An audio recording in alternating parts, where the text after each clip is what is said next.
বন্ধুরা, আপনাদেরকে দেখাচ্ছি বাগদা চপ। এই যে সেই বাগদা চিংড়ি দেখছেন, খুলনার বিখ্যাত বাগদা চিংড়ি নিয়ে আসলাম।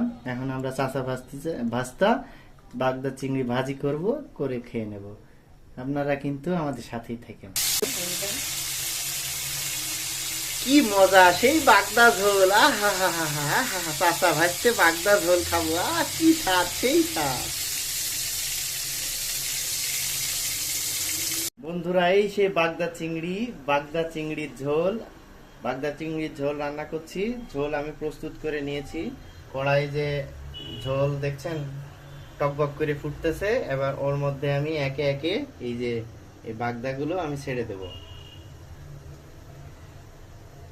দেখছেন সেই টাটকা বাগদা, চাচা ভাজতে খাবো মজা করে। সেই স্বাদ, সেই স্বাদ।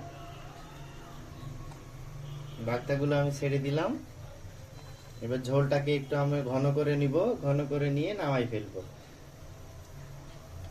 চাষা মাছের বাগদা, সেই চিংড়ি মাছের ঝোল শেষ। এখন আমরা নামাই নিয়েছি, একটু পরে ভাজতে আর আমি একদম কবজি ডুবাইয়ে খাবো। সবাই ভালো থাকেন, আল্লাহ হাফেজ।